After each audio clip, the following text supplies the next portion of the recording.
Don TV நேயர்களுக்கு வணக்கம். Coffee with பிரமுகர் நிகழ்ச்சியில இன்னைக்கு சந்தோஷமா உங்களை சந்திக்கிறதுல மகிழ்ச்சி அப்படின்னு சொல்லணும். நிறைய விஷயங்கள், நிறைய நல்ல விஷயங்கள் வாழ்க்கையில நடக்கணும் அப்படின்னா நாங்க முயற்சி பண்ணணும் அப்படின்னு சொல்லுவாங்க. இந்த முயற்சி வந்து வீட்டுல இருந்து ஆரம்பிக்கணுங்க. வீட்டுல வந்து எப்படி பாத்தீங்கன்னா பேரண்ட்ஸ், அதாவது பெற்றோர்கள்ட்ட இருந்து இந்த முயற்சி எப்படி வெளியே வருது அப்படின்னு ஒரு குழந்தை பார்ப்பாங்க. அதுக்கப்புறம் அவங்க பெரியவங்களான பிறகு பாடசாலையில இருந்து எப்படி தன்னுடைய டீச்சர்ஸ் வந்து அவங்கள ட்ரெயின் பண்றாங்க, எப்படி சரியான வழியை காட்டுறாங்க அப்படின்னு அதுல இருந்து அவங்களுடைய முயற்சி வெளிப்படும். அதுக்கப்புறம் வந்து நல்ல ஒரு ஆபீஸ்ல அருமையா வேலை கிடைச்சிருச்சு அப்படின்னா அங்க வந்து அவங்களுக்கு மேல இருப்பாங்க இல்லையா பெரியவங்க, அவங்க மூலமா அவங்களுக்கு எப்படி ஒரு வழிகாட்டல் கிடைக்குது, அதன் மூலம் எப்படி வெற்றி அப்படின்றத ஒரு முயற்சி அவங்க வெளிப்படுத்துவாங்க. இதுதான் வாழ்க்கை பயணம். வாழ்க்கை பயணத்துல நாங்க நிறைய பேரை சந்திப்போம். சிலரை வந்து மனசுல வந்து எப்பயுமே நினைக்கிறது உண்டு, ஏன்னா அவங்க என்ன சொல்லியிருப்பாங்க, அவங்க நல்ல விஷயங்கள் அவங்ககிட்ட இருக்கும். சிலர் வந்து மறந்துடுவோம். ஆனா இதுதான் வாழ்க்கை அப்படின்னு ஒரு சுவாரஸ்யமான ஒரு விடயம் இருக்கு இல்லையா. ஸோ இந்த விஷயத்துல வந்து எங்க கூட இன்னைக்கு டிராவல் பண்ண போறவங்க வந்து ரொம்ப ஒரு அருமையானவங்க, ஸ்வீட்டானவங்க அப்படின்னு சொல்லுவோம். பிகாஸ் ஏன்னா ரொம்ப பொறுமைன்றது ரொம்ப அவசியமான ஒரு விஷயம். அந்த பொறுமையை அவங்க கிட்ட நான் பார்க்கக்கூடியதா இருக்குங்க.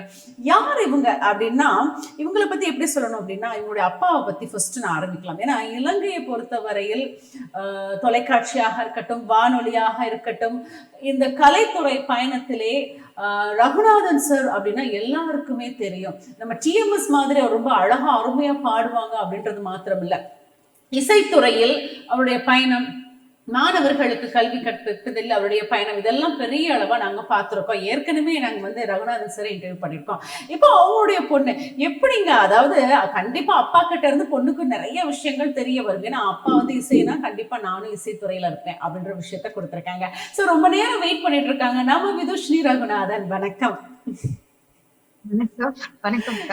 ஓகே, எப்படி இருக்கீங்க? ரொம்ப நல்லா இருக்கேன். நீங்க? சூப்பரா இருக்கு விதுஷினி. எனக்கு ரொம்ப பிடிச்சிருக்கு, உங்க பொறுமை பிடிச்சிருக்கு எனக்கு. உங்களை இவ்வளவு நேரம் காக்க வச்சேன் இல்லையா நான். விதுஷினி சொல்லுங்க அக்கா. ஓகே விதுஷினி, நீங்க வந்து ஃபர்ஸ்ட் வந்து நாங்க எப்படி வரணும்னா, நீங்க ஒரு ஆசிரியர், அதாவது ஐடி மற்றும் மியூசிக் டீச்சரா இருக்கிறீங்க. சோ நாங்க வந்து நீங்க ஸ்டூடெண்ட்ஸ் கிட்ட வந்து எப்படி, அதாவது டீச்சர்ஸ்னாலே ஒரு கண்டிப்பு இருக்கும். சோ விதுஷினி வந்து ஸ்டூடெண்ட்ஸ் எப்படி அப்படின்னு தெரிஞ்சுக்க ஆசைப்படுறோம். சொன்னா நம்ப மாட்டீங்க, நானும் கொஞ்சம் ஸ்ட்ரிக்டா அப்படின்னா அந்த கைண்டான ஃபேஸ் அப்படி காட்டிட மாட்டேன். ஏன்னா இப்போ உள்ளவங்க வந்து கொஞ்சம் குழப்படி கூட, அதனால கொஞ்சம் ஸ்ட்ரிக்டா காட்டிட்டு எதுவும் பிரச்சனை உண்மையாவே அப்படி அவங்களுக்குன்னு சொன்னாதான் அந்த கைண்ட் ஃபேஸ் காட்டுவேனே ஒழிய ரொம்ப ஸ்ட்ரிக்டான டீச்சர் தான். ஸ்ட்ரிக்டான டீச்சர் அப்படின்னு சொல்லிருக்கீங்க. சோ என்ன பண்ணுவீங்க, கொலைப்படி பண்றாங்க அப்படின்றத விட கவனம், அதாவது பாடத்துல கவனமா குறைவா இருக்காங்கன்னா நீங்க என்ன பனிஷ்மெண்ட் கொடுப்பீங்க விதுஷினி? நான் இது வரைக்கும் எக்ஸ்ட்ரீமா கொடுத்த பனிஷ்மெண்ட் நான் அடிப்பேன். நல்லா அடி வாங்குவாங்க ரொம்பவே அடி வாங்குவாங்க. ஏன்னா பின்னால இருந்து நான் படிச்ச ஒரு லெசன் என்னன்னு சொன்னா, அடிக்காம திருத்த முடியாது, கஷ்டம். அடியாத பிள்ளை படியாதுட்டீங்க அப்ப நீங்க. நான் வந்து சின்னதுல ரொம்ப அடி வாங்கி அப்படிதான் படிச்சேன். அதுக்குன்னு நான் அந்த ரிவெஞ்சுக்கு போய் அடிக்கிறது இல்ல. ஆனாலும் அடிச்சா கொஞ்சம் அந்த பயம் இருக்கும், செய்யணும் ஒரு வேலை. நம்ம அன்புன்றது வந்து டக்குன்னு இல்லாம போயிடுது. அதனால சோ விதுஷினி, எப்போதுமே அந்த பிள்ளைங்க வந்து அடிக்கிறதுனா ஒரு பெரிய கம்ப்ளைண்டா போயிடும். அது பேரண்ட்ஸுக்கு போய், பிரின்சிபலுக்கு போய் எல்லாம் நிறைய இஷ்யூ ஆயிடும். சோ இப்படியெல்லாம் நீங்க பாத்திருக்கீங்களா? என்கிட்ட இது வரைக்கும் அப்படி நடந்தது இல்லைன்னாக்கா நான் வந்து அடிப்பேன். அடிச்சுட்டு அழுதாங்கன்னா கொஞ்சம் அது கஷ்டமாயிரும் எனக்கு. அந்த அழுகிறத பாக்குறதெல்லாம் ரொம்ப கஷ்டம். இப்ப திருப்பி நான் அவங்களுக்கு கூப்பிட்டு புரிய வைப்பேன். இதுதான் நீங்க இப்படி செஞ்சா ஏன் இப்படி ரியாக்ட் பண்ண போறோம், நாங்க நீங்க படிக்கணும்னு தானே சொல்றோம், உங்களோட நல்லதுக்கு தானே சொல்றோம். கொஞ்சம் அப்படி கன்சோல் பண்றதுனால பிள்ளைகளுக்கு ஒரு வகையில நான் ஸ்ட்ரிக்டா இருந்தாலும் பிடிக்கும் என்ன. ஓ, ஸ்ட்ரிக்ட் பிளஸ் அன்பு ரெண்டையும் வச்சு அப்படியே ஸ்டூடெண்ட்ஸை மெயின்டைன் பண்ணிட்டு இருக்கீங்கல்ல. ஓரளவுக்கு இப்போதைக்கு இப்பதான் ரொம்ப புதுசு புதுசா விஷயம் இப்பதான் அவங்ககிட்ட இருந்து படிச்சுட்டு இருக்கேன்னா, அந்த 2 வருஷத்துல இது வரைக்கும் எனக்கு அப்படி வந்தது இல்ல. சோ விதுஷினியோட ஆரம்பத்தை கொஞ்சம் பார்த்தலாம். நீங்க வந்து எங்க படிச்சு எங்க வளர்ந்து எப்படி இந்த ஒரு துறைக்கு வந்தீங்க அப்படின்ற விஷயத்த கண்டிப்பா நாங்க கேட்டே ஆகணும். சோ விதுஷினுடைய ஆரம்பத்தை கொஞ்சம் பேசிட்டு வந்துடலாம். நான் வந்து ஃபர்ஸ்ட் பேசிக்கா படிச்சது வந்து ஸ்டார்ட் பண்ணது வந்து ஒரு பாய்ஸ் ஸ்கூல். அதாவது நாங்க முன்ன அப்பாவும் அம்மாவும் ஒர்க் பண்ண ஸ்கூல்ல தான் நான் என்னோட தம்பிமார் எல்லாருமே படிச்சோம். மாத்தளை ஹிந்து நேஷனல் காலேஜ், மாத்தளையில உள்ள ஒரு ஸ்கூல். அதுக்கப்புறம் அங்க வந்து 5க்கு அப்புறம் கேர்ள்ஸ் வந்து இல்ல, கேர்ள்ஸ் வந்து மாறி ஸ்கூல் போயிருவாங்க. அதுக்கப்புறம் பாக்கியம் நேஷனல் காலேஜ்ல தான் படிச்சேன். அங்க இருந்து ஸ்காலர்ஷிப் பாஸ் ஆகி பாக்கியம் நேஷனல் காலேஜ்ல A level வரைக்கும் நான் அங்கதான் செஞ்சேன். A levelல நான் சூஸ் பண்ண சப்ஜெக்ட் ஐடி, ப்ராஃபஷனல் மியூசிக். ஸோ அந்த நேரத்துல இருந்து எனக்கு மியூசிக்ல ஒரு இன்ட்ரெஸ்ட் இருக்க மாதிரி ஐடில ரொம்ப இன்ட்ரெஸ்ட் இருந்தது. ஸோ அதுக்கப்புறம் A level பாஸ் பண்ணி கேம்பஸ் செலக்ட் ஆகி கேம்பஸும் போனேன். ஒரு 2 weeks அப்படி இருந்திருப்பேன்னு நினைக்கிறேன். அப்புறம் அங்க நடந்த ரகிங்னால என்னால அங்க கண்டினியூ பண்ண முடியல. கேம்பஸ்ல இருந்து வெளியே வந்தோன்னா HSBC பேங்க் ஒர்க் பண்ணேன் 1 year. அதுக்கப்புறம் இப்ப இங்க திரும்பி மாத்தலையில ஸ்கூல் சென்ட் தாமஸ் கேர்ள்ஸ் ஸ்கூல்ல டீச் பண்ணேன். இப்போ விதுஸ்ரீ சொல்லியிருந்தீங்க அந்த ரேகிங்னால என்னுடைய இந்த யூனிவர்சிட்டியுடைய வாழ்க்கையை தொடர முடியாத ஒரு சூழ்நிலை இருந்தது அப்படின்னு. அது அந்த நேரத்துல உங்களோட மனநிலை எப்படி இருந்தது? இதை நீங்க எதிர்கொள்ளலையா? இல்ல இதுல இருந்து எப்படியாவது நான் படிச்சு முடிக்கணும், இந்த ரேகிங்ன்ற சிஸ்டம் வந்து கண்டிப்பா ஒரு தப்பான விஷயம் அப்படின்றத வந்து எப்படியாவது வெளிப்படுத்தணும் அப்படின்னு முயற்சி பண்ணலையா? ரொம்பவே ஏன்னா நான் அந்த மாதிரி சிச்சுவேஷன்ஸ் வந்து வாழ்க்கையில சின்னல இருந்து ஃபேஸ் பண்ணதே இல்ல. உண்மையா சொல்லணும்னு சொன்னா நான் சின்னல வளர்ந்தது ஃபுல்லாவே என்னோட 3 பேர் இருக்காங்க. அக்கா, தம்பி, 2 பேர், அம்மா, அப்பா அப்படின்னு ஃபுல்லா அந்த எல்லாரோடய இருந்து இருந்து இருந்து எனக்கு அந்த தனியா சிச்சுவேஷன்ஸ் உண்மையாவே நான் சின்னதுல இருந்து ஃபேஸ் பண்ணது இல்ல. ஸோ நான் அதுதான் ஃபர்ஸ்ட் நான் தனியா ஒரு இடத்துல போய் தனியா நின்றது கூட அந்த என்னோட கேம்பஸ் லைஃப் தான். ஸோ ஃபர்ஸ்ட் போனோடனே எனக்கு ஃபர்ஸ்ட் அவங்க செஞ்ச விதம், ட்ரீட் பண்ண இதுகள் எல்லாத்தையும் பார்த்துட்டு இப்படியும் ஆட்கள் இருப்பாங்களான்னு தான் நான் முதல்ல யோசிச்சேன். ஏன்னா யூஸ் பண்ண வேர்ட்ஸோ இல்ல செஞ்ச விஷயங்களோ நான் இது வரைக்கும் எக்ஸ்பீரியன்ஸ் பண்ணி இல்லாத ஒரு விஷயம் வாழ்க்கையில. அதனால எனக்கு அங்க உண்மையாவே நான் என்ன ஸ்ட்ராங்கா இருந்திருக்கலாம், அதை போஸ்ட் பண்ண ட்ரை பண்ணிருக்கலாம். ஆனா நான் அந்த அந்த விஷயத்த வந்து ரொம்ப ஏத்துக்கிறதுக்கு ரொம்ப கஷ்டமான மனநிலை தான் இப்பவுமே இருக்கு. பல்கலைக்கழக வாழ்க்கையை பத்தி பேசிட்டு இருந்தோம். இதுல இருந்து வெளியே வரணும் அப்படின்ற முயற்சி எல்லாருக்குமே இருக்கு. காலம் தான் பதில் சொல்லணும். ஏன்னா நிறைய பிள்ளைகள் போய் படிக்கிறதுக்கு ஆசையா கடவுளோட போற இடம் இல்லையா அது. ஸோ விதுஷ்ணி சொல்லுங்க, நீங்க வந்து இப்போ பாத்தீங்கன்னா விதுஷ்ணி அண்மை காலமா எல்லாருமே ஆன்லைன் ஸ்டடீஸ்ல தான் இருக்காங்க. அப்படிதான் போயிட்டு இருக்கு லைஃப். நம்மளே பாருங்க இன்டர்வியூ எதுல பண்ணிட்டு இருக்கோம் அப்படின்னு. ஆனா அந்த பிள்ளைகளுக்கு வந்து ஸ்ட்ரெஸ்ன்னு ஒரு விஷயம் இருக்கு பாத்தீங்களா, டீச்சர்ஸுக்குமே இருக்கு. ஸோ இதை எப்படி நீங்க ஃபேஸ் பண்றீங்க விதுஷ்ணி? நான் இந்த இது ஃபீல்டுக்கு நான் புதுசுன்றனால இது வரைக்கும் நான் அவ்வளவுக்கு எக்ஸ்பீரியன்ஸ் பண்ணது இல்லக்கா. ஆனா ஆன்லைன் ஸ்டடீஸ்னு வரக்குள்ள உண்மையாவே இது வரைக்கும் நாங்க ட்ரை பண்ணி இல்லாத ஒரு விஷயம். நாங்க படிக்கிற காலத்துல அப்படி ஒரு சிஸ்டம் எங்களுக்கு இருந்தது இல்ல. சோ இப்பதான் பிள்ளைகளுமே அது ஃபேஸ் பண்றாங்க. டீச்சர்ஸுமே எங்களோட ஸ்கூல்லயே நிறைய டீச்சர்ஸ்க்கு வந்து அதுல ரொம்பவே டிஃபிகல்டிஸ் இருந்துச்சு. இப்ப கூட பாதி பிள்ளைகளுக்கு வந்து அதுல பார்ட்டிசிபேட் பண்ணல. சிலருக்கு வந்து டெக்னிக்கல் சப்போர்ட்ஸ் அங்கால இருக்கலாம், பினான்சியல் பிரச்சனைகள் இருக்கு. சோ அந்த மாதிரி நிறைய பிரச்சனைகள் இருக்கனால சிலருக்கு உண்மையாவே நாங்க படிச்சு கொடுக்குற விஷயம் ஒரு செட் ஆஃப் குரூப்க்கு மட்டும்தான் போகுது. மீதி ஆட்களுக்கு வந்து போறதுக்கு ரொம்பவே கஷ்டம். அவங்களுக்கு நீ அவங்க சைட்ல இருந்தும் நியாயமான ரீசன்ஸ் இருக்கனால ஓரளவு என்ன பொறுத்தவரையில சக்சஸ்ஃபுல் இல்லைன்னு தான் நான் சொல்லுவேன். ஏன்னா நாங்க எப்படியுமே நேர்ல படிச்சு கொடுக்கறது, ஒரு ஆளுக்கு நேர்ல நாங்க கொடுக்குற இம்பாக்ட் வந்து எடுக்கிறது ரொம்ப கஷ்டம். அதோட எனக்கு ஸ்ட்ரெஸ்ன்னு பாக்கக்குள்ள அம்மா, அப்பா, அக்கா எல்லாமே டீச்சர்ஸா இருந்தவங்க தான். அதோட என்ன சுத்தியும் கொஞ்சம் டீச்சர்ஸ் நிறைய பேர் இருக்காங்க. அதனால எனக்கு ஸ்ட்ரெஸ்ன்னு அந்த அளவுக்கு இன்னும் அந்த ஜாப்ல வந்ததுல, ஏன்னா எனக்கு பிடிச்ச சப்ஜெக்ட் 2 செய்யறனால, மியூசிக் அதோட நான் செய்யறனால எனக்கு அந்த அளவுக்கு ஹெவியான ஸ்ட்ரெஸ் நான் இது வரைக்கும் இந்த வேலையில எடுத்தது இல்ல. கண்டிப்பா கண்டிப்பா. ஆனா இந்த படிக்கிற பசங்க எல்லாம் பாத்தீங்கன்னா எந்த நேரம் ஆன்லைன் ஸ்டடீஸ்ல இருக்கிறதுனால அவங்களே வந்து முடியல, புரியல அப்படின்னு கொஞ்ச நேரத்துல வெளியே வந்துருவாங்க. அப்படின்னா மிஸ் ஏதாவது கேட்டா அதுக்கு பதிலே சொல்ல மாட்டாங்க. அவங்க இருக்காங்கன்னு கூட தெரியாத அளவுலதான் இப்ப இருக்குது. உண்மை. அதுவும் இந்த ரொம்ப சின்னவங்களை வச்சுட்டு ரொம்ப கஷ்டம். அதான் நான் போனோடனே எல்லாரையும் மைக்க மியூட் பண்ணிட்டு வீடியோ ஆன் பண்ணி வைக்க சொல்லுவேன். ஏன்னா அவங்க இருக்காங்களா, நான் தனியா பேசிட்டு இருக்கேன் நானே தெரியல.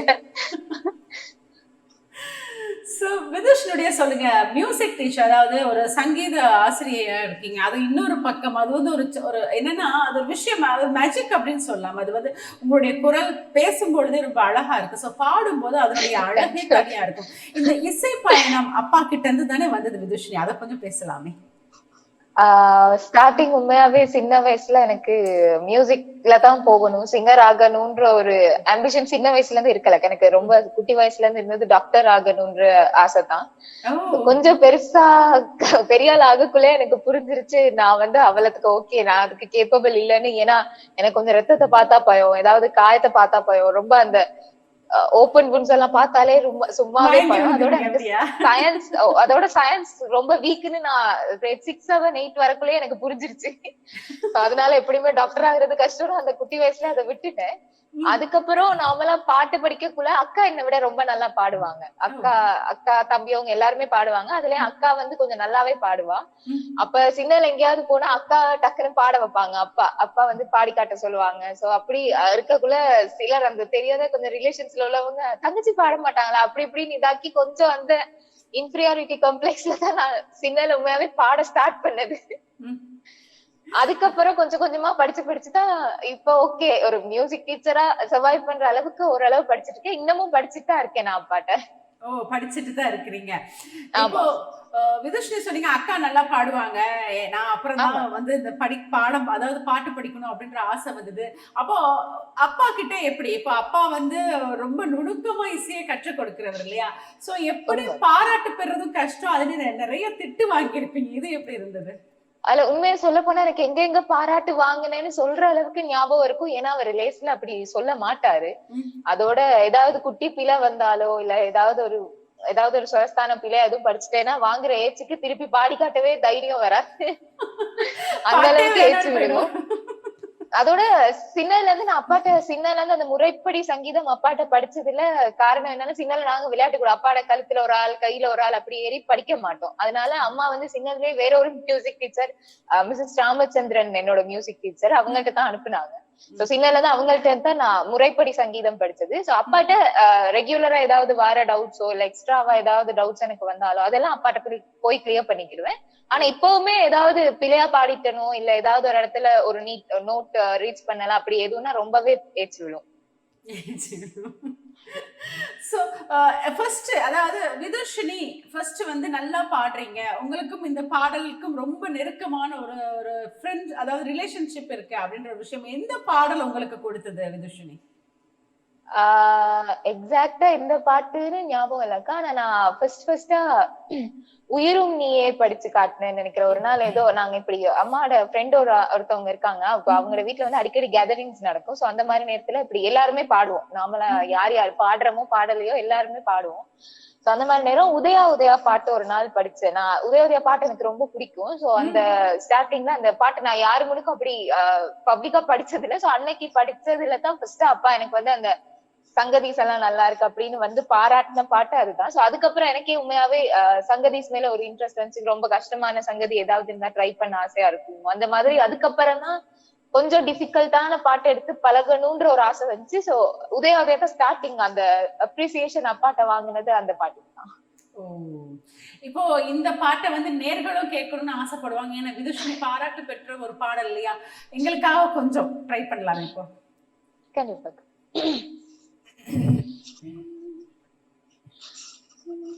உதயா உதயா உளறுகிறேன் உயிரால் உன்னையே எழுதுகிறேன் காதல் காதல் தீண்டவே காதல் தீண்டவே கடல்தாகம் தீர்ந்ததே உன்னாலே தன்னாலே உதயா உதயா உளறுகிறேன் உயிரால் உன்னையே எழுதுகிறேன் காதல் காதல் காதல். சூப்பரா இருந்தது உண்மையிலேயே. அந்த பாடலுடைய அந்த ஒரிஜினாலிட்டின்பாங்க இல்லையா, அதை அப்படியே நாங்க ஃபீல் பண்ணோம். எவ்வளவு ஸ்வீட் வாய்ஸ் உங்களுக்கு. ரொம்ப நன்றி அக்கா. தேங்க்யூ. ரொம்ப சந்தோஷமா இருக்கு. அதாவது நம் நாட்டு கலைஞர்கள் அப்படின்னு சொல்லும் பொழுது அவங்களும் எதுக்குமே குறைந்தவர்கள் இல்லை. அவங்களுக்கும் நிறைய விஷயங்கள் இருக்கு. பட் நமக்கு சரியான இடம் கிடைப்பது இல்லை தானே. அதை ஷைன் பண்ண வைக்கிறதுக்கு ஒரு கரெக்டான ஒரு களம் கிடைக்கிறது இல்ல. இதை பத்தி விதுஷினி நினைக்கிறீங்க?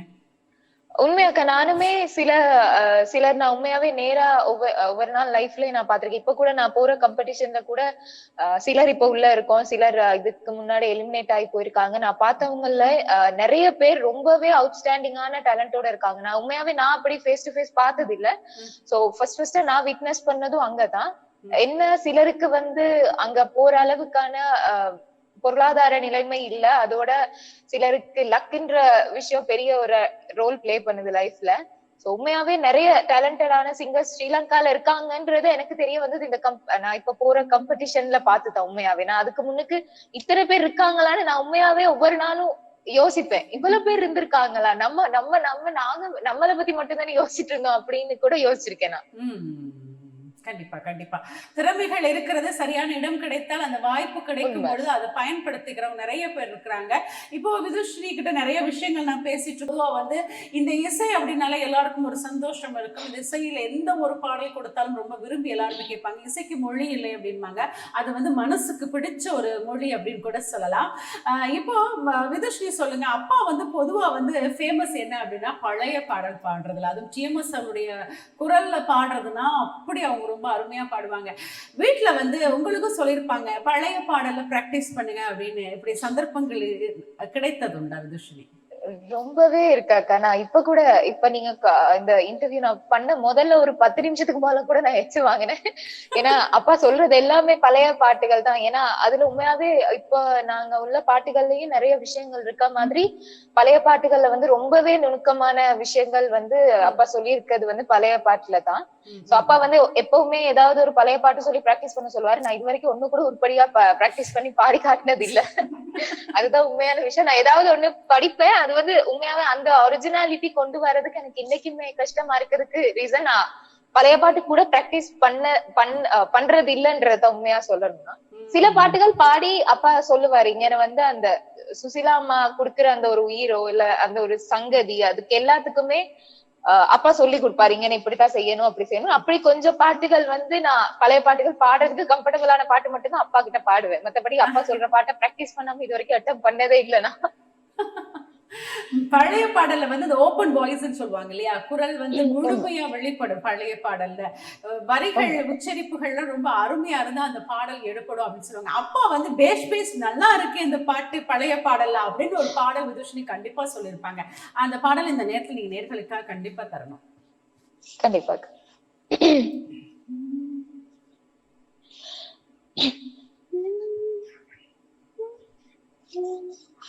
மாலை பொழுதின் மயக்கத்திலே நான் கனவு கண்டேன் தோழி. மாலை பொழுதின் மயக்கத்திலே நான் கனவு கண்டேன் தோழி. கனவில் இருந்தும் வார்த்தைகள் இல்லை, காரணம் ஏன் தோழி, காரணம் ஏன் தோழி.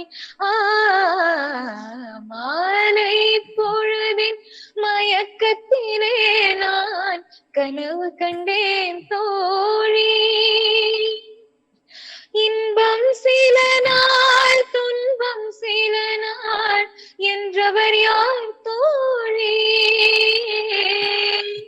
இன்பம் கனவில் துன்பம் எதிர் காண்பதும் ஏன் தோழி, காண்பதும் ஏன் தோழி. மாலை பொழுதின் மயக்கத்திலே நான் கனவு கண்டேன் தோழி. சூப்பர் சூப்பர், ரொம்ப அழகா இருந்தது விதுஷினி. இப்படி பழைய பாடல் கேட்கும் பொழுது மனசு வந்து ரொம்ப அழகா பட்டாம்பூச்சி போல பறக்கும். இப்போ அப்பாவுடைய இந்த பாடல் வந்து உங்களுக்கு இதுல பாராட்டு கிடைச்சிருக்கு, இந்த பாடல் ரொம்ப நல்லா இருக்குன்னு பாராட்டியிருக்கான். அம்மா எப்படி விதுஷினி, நீங்க பாடும் பொழுது அம்மா எப்படி எல்லாம் ரசிப்பாங்க உங்க பாடலை? வீட்லயே வந்து நாங்க எல்லாருமே பாடுவோம், அம்மா மட்டும்தான் பாட மாட்டாங்க. ஆனா வீட்டுல நாங்க எல்லாரும் பாடுறதுக்கு மெயின் ரீசன் அம்மா தான். ஏன்னா நாங்க ஏதாவது ஒரு பாட்டு எடுத்து ஏதாவது நான் ஒரு காம்படிஷன் போனாலோ இல்ல என்ன செஞ்சாலுமே அம்மா தான் பின்னாடி இருந்து பிராக்டிஸ் பண்ணுங்க. பிராக்டிஸ் பண்ணாட்டி ரொம்ப அப்பாவை விட நாங்க ஏச்சு வாங்குறது அம்மாட்ட தான். அந்த மியூசிக்ன்ற விஷயத்துக்கு அப்பாட்ட இருந்து வர சப்போர்ட்டை விட நான் கூட ஃபீல் பண்ணது அம்மாட்ட தான். ஏன்னா எந்த ஒரு போட்டியும் அதுல ஏதாவது ஒரு நடக்க முடியாதுன்னு ஏதாவது ஒரு ரீசன் இருந்தாலும் அம்மா அதுக்கு எங்க எப்படி செய்யலாம், எப்படி நடத்தி வைக்கலாம், எப்படி அவளை அனுப்பலாம் அப்படின்னு தான் யோசிச்சிருக்காங்க. அம்மா வந்து ரொம்பவே சப்போர்ட்டிவ். அம்மாவுக்கு பாட மாட்டாங்க, ஆனா ரொம்ப நல்லா ரசிப்பாங்க பாட்டெல்லாம். ஒவ்வொரு நாள் நீங்க நைட்ல வந்து என்ன பாட்டு நான் பாடினாலும் அது ஒரு 10 தடவை லூப்ல போய்கிட்டே இருக்கும் வீட்டுல. தம்பி அவங்க கூட வந்து ஏசுவாங்க, வேற பாட்டே இல்லையா, இதே பாட்டை திருப்பி திருப்பி போட்டு சொல்றீங்க அப்படின்றாங்க. சோ அப்பாவோட மேடை ஏறின ஞாபகங்கள், மேடை கச்சேரிகள்லாம் வந்து வாய்ப்புகள் எப்படி அமைஞ்சிருக்கு உங்களுக்கு? எனக்கு முதல்லக்கா நான் படிச்ச ஸ்கூலால ஒரு ப்ரோக்ராம் இங்க ஆர்கனைஸ் பண்ணியிருந்தாங்க, ஒரு ஃபண்ட் ரைசிங் ப்ரோக்ராம் ஒண்ணு. அதுலதான் நான் அப்பாவோட ஃபர்ஸ்ட் மேடை ஏறி பாடினது. அதுக்கப்புறம் நான் சக்தி எஃப்எம் ஒரு காம்படிஷன் ஒன்றுல பார்ட்டிசிபேட் பண்ணியிருந்தேன். ஸோ அவங்களோட பாட்டை வந்து அப்பா ஃபேஸ்புக்ல போட்டிருக்கக்குள்ள அதை பார்த்துட்டு சிங்கப்பூர்ல இருந்து ஒரு ஷோ ஒன்னுக்கு கூப்பிட்டு இருந்தாங்க. ஸோ அதுதான் என்னோட அப்பாவோட நான் ஃபேஸ் பண்ண ஃபர்ஸ்ட் பெரிய ஹியூஜ் கிரௌடுக்கு முன்னாடி நான் பாடினது. அதுதான் ஃபர்ஸ்ட் டைம். ஒரு 10,000 பேர் முன்னுக்கு பாடி இருப்பேன்னு நினைக்கிறேன். சோ கூடுதலா நான் அப்பாவோட 3 தடவை தான் பாடி இருக்கேன். ஆனா ஒவ்வொரு பாடக்குள்ளேயும் நான் நார்மலா பாடுறதை விட ரொம்பவே பயமா தான் இருக்கும். ஏன்னா அங்க அப்பாவும் இருக்காங்க, நானும் இருக்கேன். சோ எப்படியுமே அந்த 2 விஷயத்தையுமே நான் காப்பாத்திட்டு தான் அந்த ஸ்டேஜ் விட்டு இறங்கணும்ன்ற பயம் எனக்கு இப்பவுமே நான் பாடுற காம்படிஷன்ல எல்லாம் இருக்கு. கண்டிப்பா கண்டிப்பா. விதுஷினி வந்து வீட்டுல வந்து ஒரு பெரிய, அதாவது அக்கா தம்பிமார் அப்படின்னு ஒரு பெரிய ஒரு அருமையான ஒரு ஃபேமிலி. பொதுவா வந்து பாத்தீங்கன்னா நிறைய பேர் இருந்தாலே வீட்டுல சண்டை நடக்கும். ஏதாவது அக்கா தங்கச்சின்னா அந்த சண்டை சூப்பரா போயிட்டு இருக்கும். ஸோ விதுஷினியுடைய வீட்டுல எப்படி அந்த சண்டை இசை சண்டையா, அப்படி இல்லைன்னா பொருட்களை காணும் அப்படின்ற ஒரு சண்டையா? இல்ல, சின்னதுல உண்மையாவே தலைமுடியெல்லாம் பிடிச்சிட்டு அடிக்கிற அளவுக்கு சண்டை போயிருந்தேன். இப்பவுமே நாங்க சண்டை பிடிப்போம். அப்படின்னா இப்ப தம்பியவங்களோட பெருசா சண்டை வரதில்ல. அக்காவோட நானும் சண்டை பிடிப்பேன். ஆனா அது மறு நிமிஷம் ஓகே ஆயிரும். ஏன்னா அந்த 4 பேர், அந்த 3 பேர் கிட்ட மட்டும்தான் அந்த எல்லாமே எனக்கு ஷேர் பண்ணலும், எல்லாமே செய்யலும். அவங்க இருந்தா எதுவுமே செஞ்சிடலான்ற ஒரு ஃபீலிங் எனக்கு அந்த 3 பேர்ட்டையும் தான் இது வரைக்கும் வந்திருக்கு. அக்கா கிட்ட கூட நாங்க 3 பேருமே அக்காவுக்கு எனக்கு 4 years கேப் இருக்கு. ஆனாலுமே அம்மாட்ட சில விஷயங்கள் சொல்ல தயக்கமா இருக்கக்குள்ளயோ இல்ல பயமா இருக்கக்குள்ளயோ அக்காட்ட தான் போய் நான் எல்லாமே சொல்றது. இப்ப வரைக்கும் என்ன பத்தின எந்த ஒரு விஷயமுமே யாருக்கு தெரியும் எல்லாம் அக்யூரேட்டான்னு சொன்னா அக்காக்கு தான் சொல்லலாம். ஏன்னா அக்கா கிட்ட தான் எல்லாமே சொல்லியிருக்கேன், எல்லாமே ஷேர் பண்ணிருக்கேன். எதுவும் பயனாலோ இல்லாட்டி எதுவும் பிரச்சனைனாலோ அக்கா, அதுக்கப்புறம் இப்ப தம்பியும். அந்த 3 பேர் தான் அந்த சர்க்கிள். அந்த நான் ரொம்ப மிங்கிள் ஆகுற சர்க்கிள் அவங்க 3 பேர் தான். அந்த அவங்க 3 பேர் இல்லைன்னா கொண்டு போறது கஷ்டம்ன்ற அளவுக்கு நான் அவங்க மேலடிப்பேன். விதுஷினி வந்து பொதுவா வந்து டீச்சர்ஸ் அப்படின்னு சொல்லும் போது ஒரு டீச்சர்ஸ், அதாவது அங்க ஸ்கூல் பாத்தீங்கன்னா ஸ்கூல் வளையத்துல வந்து ஒரு ஃப்ரெண்ட்ஸ் இருப்பாங்க, வெளியில வந்து பாத்தீங்கன்னா அங்க ஒரு வளையத்துல ஒரு ஃப்ரெண்ட்ஸ் இருப்பாங்க.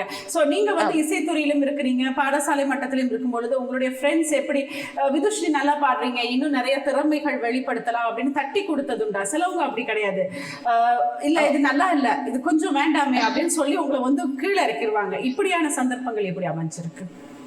இருந்திருக்காங்க, எனக்குமே நிறைய பேர் இருந்திருக்காங்க. நிறைய இடத்துல மட்டம் தட்டவும் பட்டிருக்கேனா. ஆனா அதெல்லாம் இல்லாம போனதுக்கு உண்மையான மெயின் ரீசன் வந்து என்ன சுத்தி இருந்த அந்த உண்மையான ஃப்ரெண்ட்ஸ் தான். எனக்கு மெயினா பெஸ்ட் ஃப்ரெண்ட்ஸ் 2 பேர்.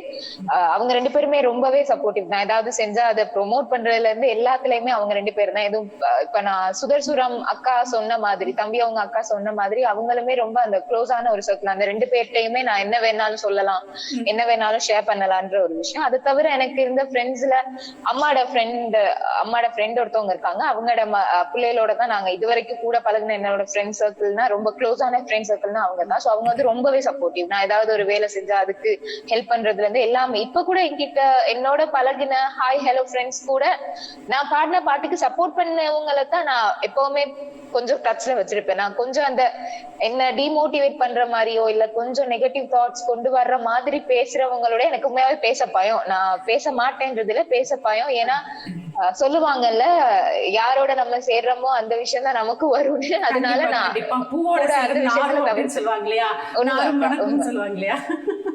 அதனால நான் அந்த மாதிரி ஆக்களோட கொஞ்சம் தள்ளியேதான் இருப்பேன். வாழ்க்கையினா, அதாவது வாழ்க்கையின் தத்துவத்தை அப்படி ஒரு சின்ன விஷயத்துல பட்டுன்னு சொல்லி முடிச்சிட்டீங்க.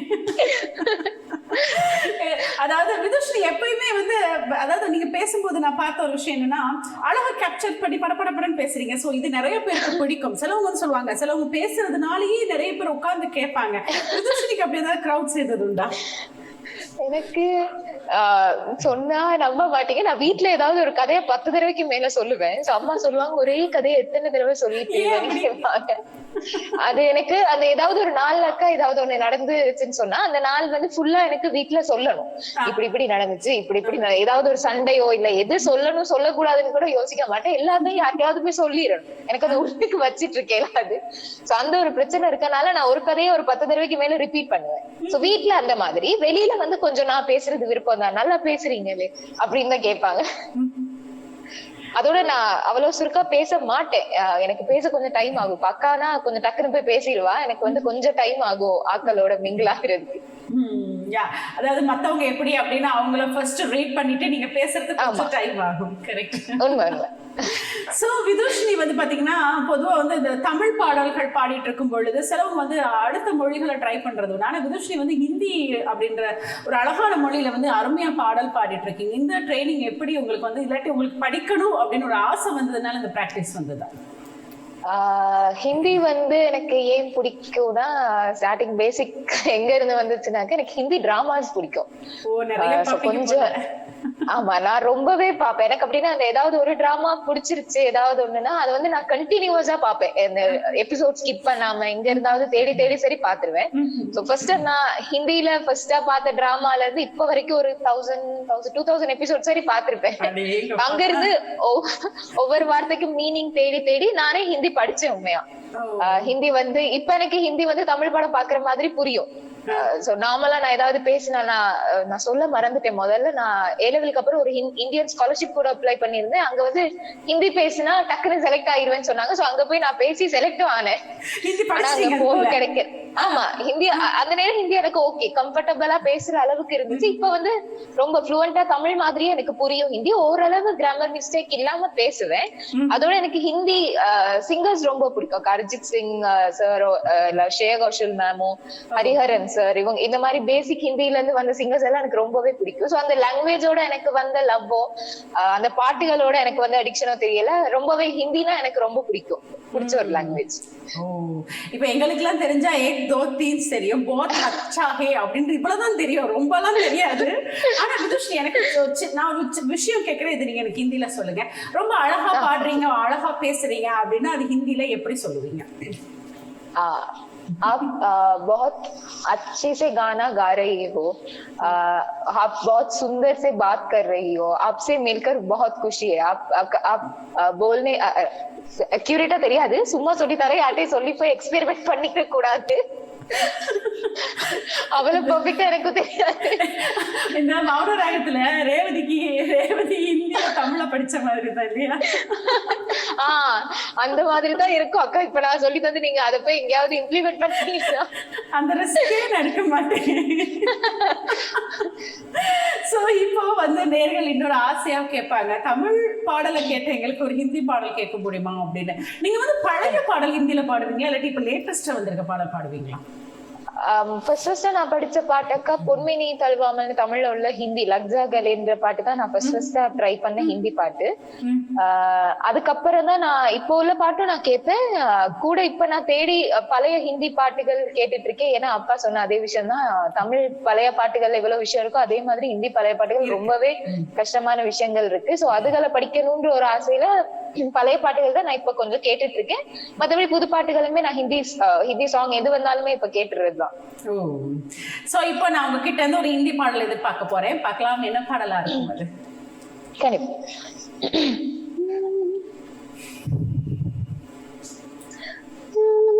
पलकों के लेके साए पास कोई जो आए, लाख संभालो पागल दिल को, दिल दिल के ही जाए, पर सोच लो इस पल है जो वो दास्तां कल हो न हो, हर घड़ी बदल रही है रूप जिंदगी, चाहो है कभी कभी है धूप जिंदगी, हर पल यहाँ जी भर जियो जो है समा कल हो ना हो. சூப்பரா இருந்தது. பட்டாம்பூச்சி பறந்தது போல இருந்தது. பொதுவா இந்தி பாடல் அப்படின்னா ஒரு கலர்ஃபுல்லா இருக்கும்ல எப்பயுமே வந்து. உண்மைக்கா ரொம்ப ரொம்ப நல்லா இருக்கு. ரொம்ப நல்லா இருக்கு. தேங்க்யூக்கா. தேங்க்யூ. பொதுவா வந்து பழைய பாடல்ல வந்து பாத்தீங்கன்னா இந்தி பாடல்ல நிறைய பழைய பாடல் வந்து நிறைய பேருக்கு பிடிக்கும். புது பாடல் அப்படின்றத விட இப்போ சில நேரம் வீட்டுல வந்து நீங்க பாடி கூட காட்டியிருப்பீங்க அப்பா கிட்ட. அதுல கூட அப்பா திருத்தங்கள் கூட செஞ்சிருக்கலாம். அப்படி இருந்தாலும் எனக்கு ஒரு பழைய பாடல் ஒண்ணு தாங்களேன் ஹிந்தி பாடல்ல. ஹிந்தில ஓகே ஓகே. कुछ को कर पाना है कुछ पाकर खोना है जीवन का मतलब तो आना और जाना है. दो पल से जीवन की एक उम्र चुरानी है जिंदगी और कुछ भी नहीं तेरी मेरी कहानी है. एक प्यार का नगमा है मौजों की रवानी है जिंदगी और कुछ भी नहीं तेरी मेरी कहानी है. एक प्यार का नगमा है. நல்லா இருந்தது. அந்த பாடல் அப்படியே கேட்ட மாதிரியே ஒரு எண்ணம் அப்படியே இருந்தது. பொதுவா வந்து நீங்க வந்து இப்ப நிறைய பேர் உங்களை பாராட்டுறாங்க அப்படின்றத விட நீங்க பாடும் பொழுது உங்க மனசுக்குள்ள நிறைய விஷயங்கள் தோணும். நம்ம வந்து கரெக்டா பாடிட்டோமா இல்ல இதுல கொஞ்சம் ஸ்ருதியில கொஞ்சம் வித்தியாசம் இருக்கே அப்படின்னு உணர்ந்த சந்தர்ப்பங்கள் இருக்கிறதா? நிறையவே இருக்கு. நான் இப்ப கடைசியா நான் ஸ்டேஜ் காம்படிஷன்ஸ் எதுவுமே நான் ஏறினது இல்ல. இப்ப நான் கடைசியா பார்ட்டிசிபேட் பண்ணிட்டு இருக்க காம்படிஷன் கூட ஒரு ரியாலிட்டி ஷோல ரியாலிட்டி டிவில நடக்கிற ஷோன்றனால எனக்கு கொஞ்சம் ரொம்பவே பயம் இருந்தது. ஏன்னா அது என்னோட ஃபர்ஸ்ட் எக்ஸ்பீரியன்ஸ். ஸோ அதுல நான் உண்மையாவே நான் இப்போ வரைக்குமே 100% சாட்டிஸ்ஃபைடா இல்ல. ஏன்னா என்னோட பெர்ஃபார்மன்ஸ்ல நான் நிறைய பிழை விட்டுருந்தேன் பயத்தினால. எனக்கு உண்மையாவே இப்ப வரைக்கும் நான் தவிர்க்க முடியாத ஒரு விஷயமா ஃபேஸ் பண்றது இந்த ஸ்டேஜ் ஃபியர். ஏறினோடனே அந்த லைட் எல்லாம் வந்தோடனே கீழ இருந்து கடை ஆட ஸ்டார்ட் ஆயிடுது. அதுலயே அந்த லைட்ஸ் எல்லாம் போக்கஸ் பண்ணக்குள்ள அதை விட ரொம்ப பயமாயிருது. கையெல்லாம் அப்படியே ஃபுல்லா சில்லுன்னு ஆகி அந்த நேரம் யாராவது கை கொடுத்தாங்கன்னா ஷுவரா எங்க ஃப்ரீசர்ல இருந்து வச்சு எடுத்தீங்களான்னு கேட்கற அளவுக்கு கை ஈரமாயிரும். அந்த இதுல பயத்துல நிறைய இடத்துல விட்டுருவேன். கொஞ்சம் ஏதாவது வாய்ஸ் பிரேக் ஆயிடுச்சுனால எனக்கு இந்த ஏசி பிரச்சனை இருக்கு. ஏசிக்குள்ள மிச்ச நேரம் இருந்தேன்னா வாய்ஸ் கொஞ்சம் ரஃப் ஆகி எல்லாம் சத்து வர ஸ்டார்ட் ஆயிடும். அந்த மாதிரி ஏதாவது நடந்து ஏதாவது ஒரு இடத்துல எனக்கு சரி பிழைச்சிட்டேன்னு விளங்குனா அங்க இருந்து என்னோட கான்ஃபிடன்ஸ் கொஞ்சம் கொஞ்சமா லைட்டா ஆட தொடங்கிடும். சரி விட்டுட்டேன், ஓகே முடிஞ்சு அப்படின்னு தான் மைண்ட்ல போயிட்டு இருக்கும். ஆனாலும் இது வரைக்கும் ஓகே ஓரளவு மேனேஜ் பண்ணி கொண்டு போயிட்டேன். ஆனா இன்னும் படிச்சுட்டு இருக்க விஷயம் நான் எல்லாத்தையும் கேட்கிற விஷயம் கூட அப்படித்தான். யாராவது பாடுறவங்களை பார்த்தா எப்படி இப்படி ஸ்டேஜ்ல போய் பயம் எல்லாம் பாடுறீங்கன்னு தான் கேட்பேன். அதாவது பில்டிங் ஸ்ட்ராங் பேஸ்மெண்ட் வீக் அப்படின்ற பேஸ்மெண்ட் வீக் ரொம்பவே வீக். இல்ல பொதுவா வந்து அது கொஞ்ச நாள்ல சரியா போயிடும். ஏன்னா ஒரு நம்பிக்கை இருக்கு பாத்தீங்களா, பாடிடுவோன்ற நம்பிக்கை இருக்கு பாத்தீங்களா, அதெல்லாம் கொஞ்சம் கொஞ்சம் சரியாயிடும் இல்லையா? அதான் அப்பா சொன்னாரு கொஞ்சம் ஸ்டேஜ் ஏற எல்லாம் பழகிடும் அப்படின்னு. அப்பாவுக்குமே இப்ப கொஞ்சம் சில நேரம் ஸ்டேஜ்ல ஏறி பாட்டு படிக்கக்குள்ள பயமா இருக்கும்னு சொல்லியிருக்காரு. அதனால ஓகே நமக்கு மட்டும் இல்லன்ற ஒரு இதுல ஒரு மனசுக்கு ஒரு நிம்மதி. எல்லாருமே இப்படிதான். ஃபர்ஸ்ட் நம்மளும் இந்த கேமரா பார்க்கும்போது பேசுவோமா இல்லையா அவ்வளவு தடுமாற்றம் இருக்கும், வார்த்தைகள்லாம் தேடுவோம். இப்ப அது பார்த்தா ஓகே எத்தனை நாள் முடிக்கலாம் அப்படின்ற எண்ணம் வந்துட்டு. சோ விதுஸ்ரீ கிட்ட நாங்க நிறைய விஷயங்கள் இன்னும் பேச போறோம். இருக்கீங்க பழைய பாடல், புது பாடல், ஹிந்தி பாடல் அப்படின்னு இசை மழையில நீங்க நனைஞ்சிட்டு இருக்கிறீங்க. உங்களுக்கு பிடிச்ச விதத்துல இந்த காஃபி வித் பிரமுகர் இருக்குன்ற நம்பிக்கை எங்களுக்கு இருக்கு. விதுஷா இப்போ இந்த நிகழ்ச்சியில ஒரு 5 கேள்வி உங்ககிட்ட கேட்க போறேன், ஓகேயா? சரி சரி கேட்கலாம். இப்போ வந்து உங்ககிட்ட பிடிச்ச விஷயம், உங்ககிட்டயே பிடிக்காத விஷயம், அதாவது குணங்கள்ல அது அப்படி இருந்தா நீங்க கூட ஷேர் பண்ணிக்கலாம். என்னிட்ட பிடிக்காதது முதல்ல என்ன விஷயம்னா பிடிவாதம் என்னோடது. அது நான் ஏதாவது ஒரு விஷயம் செய்யணும்னு நினைச்சேன்னா அது எப்படி தலைக்குப்பற நின்றாலாவது செஞ்சிடணும்ன்ற ஒரு பிடிவாதம் எனக்கு இன்ன வரைக்கும் இருக்கு. அதை நான் மாத்திக்கிறேன், ரொம்பவே ட்ரை பண்றேன். அது ரொம்பவே கஷ்டமான ஒரு விஷயமா இருக்கு. ஆமா, அது என்னட்ட இல்லாம இருந்தா நல்லா இருக்கும்ன்ற ஒரு குவாலிட்டி. எனக்கு பிடிச்சது என்னன்னா எனக்கு வந்து மத்தவங்க என்ன கேர் பண்றது பிடிக்கும்ன்றனால நான் மத்தவங்களை நல்லாவே கேர் பண்ணுவேன். ஏதாவது ஒரு விஷயமோ அடிபட்டுருச்சோ இல்ல ஏதாவது ஒன்னா இன்ஸ்டன்டா காட்டுற கேரிங் எனக்கு பிடிக்கும். சோ அது வந்து நான் ரொம்ப நல்லாவே எல்லாருக்கும் கொடுப்பேன், உண்மையா கொடுப்பேன்ற திருப்தி எனக்கு இன்னைக்குமே இருக்கு. அதனால நான் அதுல எனக்கு என்னட்ட பிடிச்ச குணம் ஒண்ணு அது கேரிங் ஃபார் பீப்புள். ஓகே. இப்போ அன்புன்னா நீங்க அதிகமா அம்மாவுக்கு கொடுப்பீங்களா, அன்பா அப்பாவுக்கு கொடுப்பீங்களா? ஹைப்போதெட்டிக்கல் क्वेश्चन ஆகே. ரொம்ப கஷ்டமான கேள்வி கேட்டேன்ல. நான் ரெண்டு பேருக்குமே கொடுப்பேன். கூட கொடுக்கணும்னா ரெண்டு பேருக்குமே ஈக்குவலா. ரெண்டு பேரும் பாத்துட்டு இருக்காங்க இப்ப யார சொல்றது அப்படிதான். ரெண்டு பேர் யாரு தனியா சொன்னாலும் பெருசு பெரிய பிரச்சனையை பின்னாடி ஃபேஸ் பண்ண வேண்டி வரும். விதுஷா கிட்ட இப்ப நாங்க நிறைய கேள்விகள் கேட்டிருக்கோம். இந்த கேள்வி எப்படின்னா விதுஷா, இப்போ வீட்டுல அம்மா வந்து வெளியே போக வேண்டியதாயிட்டு இன்னைக்கு நீங்க சமையல் நீங்க தான், என்ன சமைப்பீங்க, அது எவ்வளவு நேரத்துல சமைப்பீங்க? உடனே சமைக்கணும்னா சிக்கன் பிரியாணி நான் ரொம்ப நல்லாவே பண்ணுவேன். சோ அது பண்ணுவேன். எனக்கு ஒரு 1 hour 1.5 hour போதும். அடேங்கப்பா, அப்ப நாங்க பெரிய ஒரு டீமா வந்து இறக்குனா நீங்க 1 hourல சமைச்சு கொடுத்துருவீங்க அப்படியா? நான் ரொம்ப நல்லா குக் பண்ணுவேன். எனக்கு நான் அக்கா 2 பேருமே ரொம்ப நல்லா சமைப்போம். அம்மா வந்து சில நேரம் அம்மாக்கு இப்ப கொஞ்சம் மூட்டு வலி பிரச்சனை இருக்கு. சோ அம்மா அடிக்கடி அம்மாவை அங்க விடுறது இல்ல. அதனால எனக்கு சமைக்கிறது ரொம்பவே பிடிக்கும். டிஃபரெண்டா ஒரு நாடு இதா தேடி தேடி தேடி சமைப்பேன். எனக்கு சமைக்கிறது பிடிக்கும்ன்றனால டக்கு டக்குன்னு செஞ்சிருவேன். அப்படின்னா கொஞ்சம் டைம் எடுக்கும், அக்காவை விட ஸ்லோவா சாப்பிட்டேன், ஆனா சமைச்சிருவேன், நல்லா சமைப்பேன். பாடிட்டே சமைப்பீங்களோ விதுஷினி? ஆமாக்கா, உண்மை. நான் பாட்டு போட்டு வச்சுட்டு ஸ்பீக்கர்ல ப்ளூடூத் ஸ்பீக்கர்ல போட்டு வச்சுட்டே சமைச்சிருவேன். அப்ப அந்த விளங்காது, எனக்கு கஷ்டப்பட்டு சமைக்கிற மாதிரி விளங்காது, பாடுற மாதிரி விளங்கும். அப்படிதானே? ஆமா, பாடி கொஞ்சம் அங்கிட்டு கரண்டிய வச்சு சுத்தி கொஞ்சம் கீழே கொட்டி அந்த மாதிரி சமைச்சு முடிச்சிருவேன். சோ இப்போ அடுத்தது என்ன அப்படின்னா, இப்போ வந்து ஒரு உங்களுடைய இந்த துறை சார்ந்த அறிவுரை, அதாவது கலைத்துறையா இருக்கட்டும் அப்படி இல்லைன்னா கல்வித்துறையா இருக்கட்டும், துறை சார்ந்த அறிவுரை எடுக்கணும் அப்படின்னா அது யாருக்கிட்ட இருந்து எடுக்கணும்னு ஆசைப்படுவீங்க அதிகமா? 2 துறையிலையும் கேக்குறீங்களாக்கா? ஆமா. ஓகே, மியூசிக்னு வரக்குள்ள கட்டாயம் அப்பாதான். கல்வித்துறைன்னு வரக்குள்ள நான் கூடுதலா அட்வைஸ் கேட்டது என்னோட ஒரு ஃப்ரெண்ட் இருக்காரு, அவர்கிட்ட, டெனிக் தனுஷாந்த்னு. அவர் வந்து இப்ப 7 years டீச்சரா ஒர்க் பண்றாரு. சோ அவர் வந்து கொஞ்சம் நான் பார்த்த கொஞ்சம் ஸ்ட்ராங்கான ஒரு டீச்சர், அதாவது கொஞ்சம் பிரச்சனை வந்தா கொஞ்சம் போல்டா ஃபேஸ் பண்ணக்கூடிய ஒரு ஆள். சோ அவர்கிட்டதான் எதுவும் டவுட்னா இப்படி ஒரு பிரச்சனை நடந்துச்சு என்ன செய்யலாம் இப்படி அப்படின்னு கேட்பேன். அடிக்கடி அவர்கிட்ட அட்வைஸ் எடுக்கிறது, அதுல அந்த சைட்ல அட்வைஸ் எடுத்தது அவர்கிட்ட. ஓகே. இப்ப வந்து எல்லா நிலைமையும் நார்மல் ஆயிடுச்சு, கொரோனா கூட இல்ல அப்படின்னு ஆகணும் ஒரு நிலைமை வந்தா நீங்க எந்த நாட்டுக்கு போகணும்னு ஆசைப்படுவீங்க? கொரோனா எல்லாம் இல்லாம ஆகிருச்சுனாவா? ஆமா, ஆகிட்டா அப்படின்னு நினைச்சுக்கோ. நம்ம எந்த நாட்டுக்கு போகணும்னு ஆசைப்படுவீங்க? ஐயோ டக்குன்னு வருது இல்ல. ஆனா எனக்கு பேங்காக் போக ஆசை, தாய்லாந்து போக ஆசை, சாப்பிடுறதுக்காக மட்டும் கொரியாக்கு ஒருக்கா போக ஆசை. எங்கம்மா? என்ன?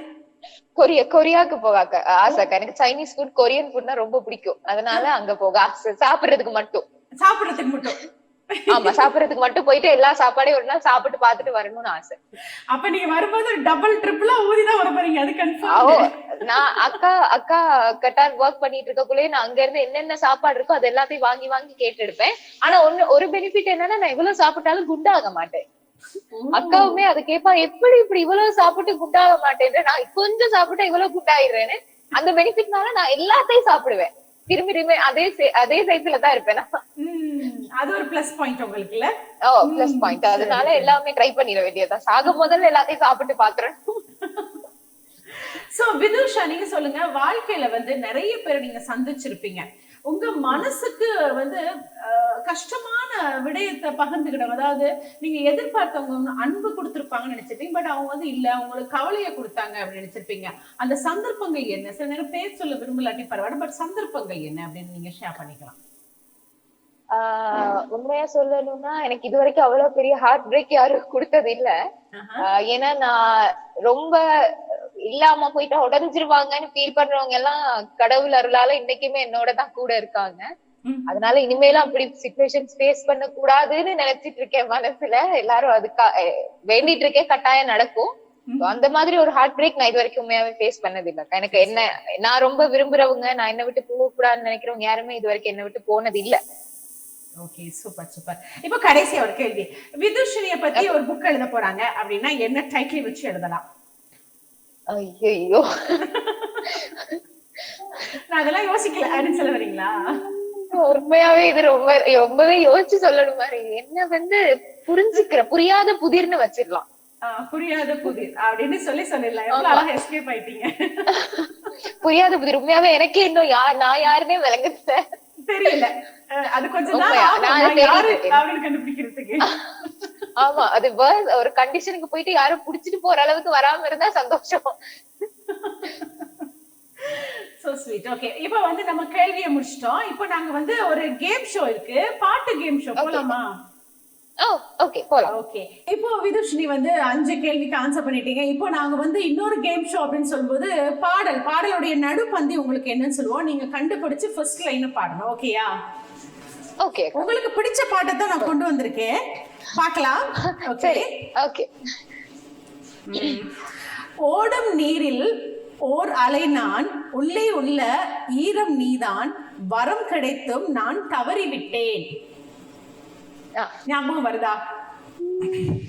ஒரு நாள் சிரித்தேன், ஒரு நாள் வெறுத்தேன், உன்னை நான் கொள்ளாமல் கொன்று புதைத்தேனே, மன்னிப்பாயா மன்னிப்பாயா மன்னிப்பாயா மன்னிப்பாயா மன்னிப்பாயா. சரியா? சூப்பரா இருக்குது, சூப்பரா. நான் இன்னும் கொஞ்சம் பாடுவீங்களான்னு ஆடு பார்த்துட்டு இருக்கேன். சரி, ஓகே, அடுத்த பாடலுக்கு போயிடலாமா? Okay okay okay. காதலே உன் காலடியில் நான் வீழ்ந்து வீழ்ந்து தொழுதேன், கண்களை நீ மூடிக்கொண்டால் நான் குலுங்கி குலுங்கி அழுதேன். கண்டுபிடிச்சிட்டீங்களா? பண்ணட்டுமா? பார்க்கலாம். என் காதலே என் காதலே என்னை என்ன செய்ய போகிறாய், நான் ஓவியன் என்று தெரிந்தும் ஏன் கண்ணிரண்டை கேட்கிறாய், சிலுவைகள் சிறகுகள் ரெண்டில் என்ன தரப்போகிறாய், கிழுவதை கிழிவிட்டு ஏன் தள்ளி நின்று பார்க்கிறாய், என் காதலே என் காதலே என்னை என்ன செய்ய போகிறாய், நான் ஓவியன் என்று தெரிந்தும் நீ ஏன் கண்ணீரண்டை கேட்கிறாய். விதுஷினி, பொதுவா பெண்களுடைய பாடலை பாடும்பொழுது கொஞ்சம் ஈஸியா மாதிரியும், ஒரு ஆண் குரல்ல ஒலித்த ஒரு பாடலை கேப்சர் பண்ணி பாடும்போது கொஞ்சம் கஷ்டம் மாதிரியும் ஃபீல் பண்றது உண்டா நீங்க பாடும்பொழுது? ஆமாக்கா, ஏன்னா பிச் பிரச்சனை ஸ்ருதியோட வரக்குள்ள ரொம்பவே ஃபீல் பண்ணிருக்கேன். இப்ப இந்த பாட்டு கூட எனக்கு ரொம்பவே பிடிக்கும். இந்த பாட்டு எஸ்பிபி சாரோடது. அந்த ஹை நோட் எனக்கு அவரோட பிச்லயே பாடி எடுக்கணும்ன்ற ஆசை ரொம்ப நாள்ல இருந்தனாலதான் நான் உண்மையாவே அந்த பாட்டை செலக்ட் பண்ணி பாடினது. எனக்கு அவரோட பாட்டு ரொம்பவே க்ளோஸ். எனக்கு ரொம்ப ஃபேவரட் பாட்டும் அவரோடதுதான். அடிக்கடி நான் ஒவ்வொரு நாளும் கேட்கணும்னு, கடைசியா கேட்கணும்னு நினைக்கிறது அவர்தான். ரொம்ப கேட்கிற பாட்டும் அவரோடதுதான். சோ இது நான் பாய் அந்த பிச்ல எடுக்கிறதுக்கான எனக்கு அப்படி படிச்சு பார்க்க ஆசை. ஓகே, எனக்கு அந்த அளவுக்கு ரீச் பண்ண ஏழுமான்றத நான் அடிக்கடி டெஸ்ட் பண்ணி பார்ப்பேன். ஆனா ரொம்பவே கஷ்டமா தான் இருக்கும். ஏன்னா எங்கட பிச்ல பாடுறதுக்கும் அவங்க பிச்ல பாடுறதுக்கும் ரொம்பவே ஸ்ட்ரெயின் பண்ண வேண்டி வரும். பாடி முடிச்சோன்னு சில நேரம் தொண்டு வலிக்கும். அந்த மாதிரி எல்லாம் நடந்திருக்கு எனக்கு. ஓகே, இப்ப நம்ம அடுத்த பாடலுக்கு போயிடலாம். என்ன பாட்டு நானே யோசிக்கிறேன். நீரோடை போலவே என் பெண்மை, நீராட வந்ததே என் மென்மை, சிரிக்கும் விழிகளில் ஒரு மயக்கம் பரவுதே, வார்த்தைகள் தோன்றுதே அப்படின்னு இது ஒரு 80sல வந்த ஒரு பாடல். ஆமா, ஓகே, கண்டுபிடிச்சிட்டேன். என் வானிலே ஒரே வெண்ணிலா, என் வானிலே ஒரே வெண்ணிலா, காதல் மேகங்கள் கவிதை தாரகை ஊர்வலம், என் வானிலே ஒரே என்னோட லிரிக்ஸ் சரியான தெரியல, கெஸிங்ல படிச்சுட்டேன். லிரிக்ஸ் தவறாக இருந்தால் மன்னித்துக் கொள்ளவும். ஸ்வீட்டா இருந்தது. ஏன்னா ரொம்ப ரொம்ப அழகா நம்ம ஜானகி அம்மா பாடியிருப்பாங்களே அந்த பாடல. ஆமா, அழகான பாட்டு, எனக்கு ரொம்ப பிடிக்கும். லிரிக்ஸ் தான் மறந்துட்டேன். It's okay, it's okay. ரொம்ப நல்லா இருந்தது. ஓகே, அடுத்தது பாத்துடலாம். இது வந்து ரொம்ப பழைய பாடல். எப்படி வருதுன்னு பார்க்கலாம். பிரிந்தவர் மீண்டும் சேர்ந்திடும் பொழுது அழுதால் கொஞ்சம் நிம்மதி. அது சிலையா இருந்தால், பேச மறந்து சிலையா இருந்தால் அதுதான் தெய்வத்தின் சந்நிதி. கண்டுபிடிச்சிட்டீங்களா? நல்ல பழைய பாடல். இந்த பாட்டு எங்கேயோ கேட்ட மாதிரியே இருக்கு. எங்கேயோ கேட்டு பாருக்கீங்க. அப்பா அடிக்கடி பாடுவாங்களே அப்படின்ற மாதிரி என்ன இருக்குல்ல? ஐயோ, டக்குன்னு வருது இல்லையே, தெரியல எனக்கு. அழகான ஒரு பாடல். இந்த பாடல் கேட்கும் பொழுதே காதலுடைய அழகை அப்படியே உணரக்கூடிய ஒரு பாடல். திருப்பி வேணா அந்த லைனை சொல்றேன். பிரிந்தவர் மீண்டும் சேர்ந்திடும் பொழுது அழுதால் கொஞ்சம் நிம்மதி, பேச மறந்து சிலையா இருந்தால் அதுதான் தெய்வத்தின் சந்நிதி. ஞாபகம் வருது இல்லையே. வருது. சரி, நான் லைனை சொல்றேன், நீங்க பாடுங்க பாட்ட. சரியா? காதல் சிறகை காற்றினில் விரித்து வானவீதியில் பறக்கவா. ஓகே. ஐயோ, இந்த பாட்டு எனக்கு முதல் லைன் மட்டும் தான் தெரியும், கொஞ்சம் பாடுறேன். கண்டிப்பா வீட்ல பாடிருப்பாங்கன்னு. அப்பா இது ரொம்ப அப்பா சொன்ன பாட்டுகள்ல இது ஒண்ணு. நான் உண்மையா இது பிராக்டிஸ் பண்ணி பார்த்தது இல்ல அக்கா. நான் கண்டிப்பா பாடி காட்டுறேன். ஓகே, ஓகே, பாத்துடலாம் பாத்துடலாம் எப்படி இருக்குன்னு. ஓகே. காதல் சிறகை காற்றினில் விரித்து வானவீதியில் பறக்கவா.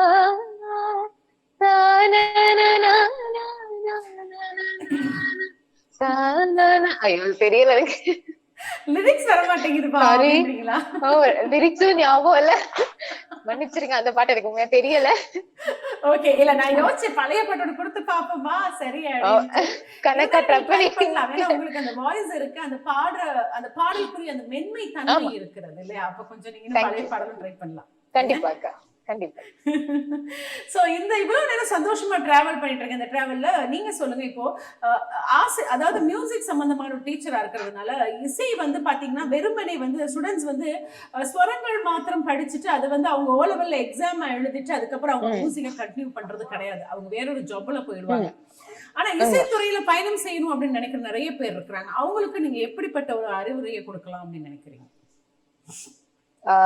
இசைன்றது வந்து ஒண்ணு நாங்க எங்களோட இன்கம்காகவோ இல்ல எந்த விஷயத்துக்காகவோ நாங்க செலக்ட் பண்ணி இருந்தாலும் அதுல வார அந்த ஃபீலிங் வந்து டிரெக்டா அந்த எனக்கு என்ன இதுன்னு சொன்னா கடவுளோட நம்மள ரொம்ப ஈஸியா கனெக்ட் பண்றதுக்கு ஒரு வழி வந்து இசைன்னு தான் நான் சொல்லுவேன்.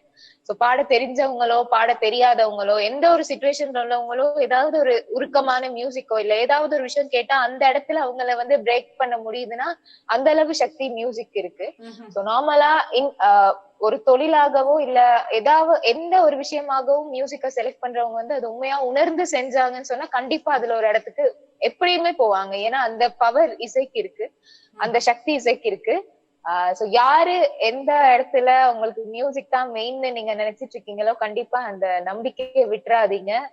தொடர்ந்து அந்த விஷயத்த செஞ்சுட்டே இருங்க. கண்டிப்பா ஒரு நாள் அதுக்கான பலன் கட்டாயம் கடவுள் கொடுப்பாரு. கண்டிப்பா கண்டிப்பா அந்த நம்பிக்கை எல்லாருக்கும் இருக்கும் அப்படின்ற ஒரு நினைப்பு எங்களுக்கும் இருக்கிறது. இப்போ விதுஷினியுடைய அப்படியே ரொம்ப நேரம் பேசிட்டு இருந்து இன்னும் நிறைய பேசணும்னு ஆசையா இருக்கு உங்களுடைய கலகலப்பான பேச்சு. இப்போ நீங்க சொல்லுங்க, வாழ்க்கையின் அடுத்தபடி ஆசிரியராக இருக்கிறீங்க, அடுத்தபடி ஒரு கனவு லட்சியம் இருக்கும் இல்லையா? ஃபர்ஸ்ட் சொன்னீங்க டாக்டர் ஆகணும்னு, அது சரி வராது அப்படின்னு விட்டாச்சு. பட் அடுத்தது எப்படி உங்களுடைய கனவு இருக்கு, லட்சிய பாதை எப்படி இருக்கிறது? எனக்கு உண்மையாவே அடுத்து நான் என்னோட டெஸ்டினேஷனா இருக்கணும்னு இல்ல, நான் இந்த இடத்துக்கு போனா சந்தோஷப்படணும்னு நான் என்னோட மனசுல நினைச்சிருக்கா. எனக்கு ஒரு சிங்கர் ஆகணும்னு ரொம்பவே ஆசை. அதாவது கொஞ்சம் ரெக்கக்னைஸ் ஒரு சிங்கரா யாராவது பார்த்தா அவங்க அந்த பாட்டு படிச்சிருக்காங்கன்னு இன்னொருத்தரோட மனசுல இந்த பேர் நிக்கிற அளவுக்கு ஒரு சிங்கர் ஆகணும்ன்றதுதான் என்னோட ஆசை. அதுக்காக ஒர்க் பண்ணிட்டு இருக்கேன். கண்டிப்பா நடக்கணும்னு நம்புறேன், நடக்கும்னு நினைக்கிறேன். இல்ல கண்டிப்பா கிடைக்கும். ஏன்னா ரொம்ப திறமைகள் இருக்கிறது, அதை வந்து சரியான இடம் தான். அதுக்கு வந்து கண்டிப்பா ஒரு தேடுதல் இருக்கும் பொழுது கண்டிப்பா உங்களுக்கு கிடைக்கும். கடல் கடந்த ரீதியிலும் நீங்க போய் பாடணும். நம் நாட்டிலையும் நிறைய பாடல்கள் படைப்புகள் இசையமைப்பாளருடைய தொகுப்புகள்லாம் எடுத்து நீங்க வெளியிடணும்ன்றதான் என்னுடைய ஆசை விதுஷினி. ரொம்ப நன்றி, தேங்க்யூ சோ மச். சரி அம்மா, இவ்வளவு நேரம் சந்தோஷமா அவங்க கூட இணைஞ்சிருந்தோம். இங்க டான் டிவி நேயர்களுக்கு நீங்க என்ன சொல்ல விரும்புறீங்க அப்படின்றதை நாங்க கேட்க ஆசைப்படுறோம். எல்லாரும் சேஃபா உங்களை சுத்தி உள்ளவங்களை ரொம்ப அன்பா பார்த்துட்டு கவனமா இருங்க. இதுவும் கடந்து போகும்ன்றதுக்கேற்ப இப்ப போற சிச்சுவேஷன்ஸ் ஒரு நாள் தாண்டி போகும். அதுல நாங்க ஃபேஸ் பண்ற விஷயத்துல இருந்து என்ன இப்படி ஃபேஸ் பண்ணிட்டோமேன்னு நினைச்சு கவலைப்படுறதை விட இதுல இருந்து நாங்க என்ன படிச்சுக்கிட்டோன்றதுதான் உண்மையாவே முக்கியம். சோ இதுவும் கடந்து போகும். எல்லாரும் சந்தோஷமா இருங்க. Stay safe. தேங்க்யூ விதுஷினி. ஏன்னா இவ்வளவு நேரம் எங்களுடன் இணைந்து கலையகத்துல சந்தோஷமா பல விடயங்களை பகிர்ந்து கொண்டு உங்களுக்கு டான் டிவி சார்பாக நன்றிகள், வாழ்த்துக்கள். நன்றி. நேர்கள் சந்தோஷம். பாத்தீங்களா, ரொம்ப நிறைய விஷயங்கள் பேசிட்டு இருந்தோம். நேரம் கொஞ்சம் குறைவாக இருந்தாலும் நிறைய விஷயங்கள் பேசிட்டோம். இது மாதிரி நிறைய விஷயங்களை வந்து நாங்க பார்க்கணும் அப்படின்றது மனசுல ஒரு எண்ணம் இருக்கிறது. நீங்க விதுஷினி அவர்கள் சொன்னது மாதிரி தான், ரொம்ப பாதுகாப்பாக இருங்க, அனாவசியமா வெளியில போகாதீங்க, ஃபேஸ் மாஸ்க் யூஸ் பண்ணுங்க, சானிடைசர் யூஸ் பண்ணுங்க, டிஸ்டன்ஸ் ரொம்ப மெயின்டைன் பண்ணுங்க, அதிகமா பொருட்கள் வாங்குற இடத்துக்கு போனா ரொம்ப கவனமா இருங்க. கண்டிப்பா இதுவும் ஒரு நாள் கடந்து செல்லும் நம்பிக்கை எல்லாருக்கும் இருக்கிறது. அதனால்தான் மனிதர்கள் நம்பிக்கையுடன் இன்னும் ஓடிக்கொண்டு இருக்கின்றோம் தேடுதலை அப்படின்ற ஒரு விஷயத்தை பார்க்கிறோம். இதே மாதிரி அழகான பிரமுகரோட இன்னும் சந்திக்கும் வரை விடைபெற்றுக்கொள்ளும் நான் கவிதா ராம்குமார். நன்றி, வணக்கம். We'll be right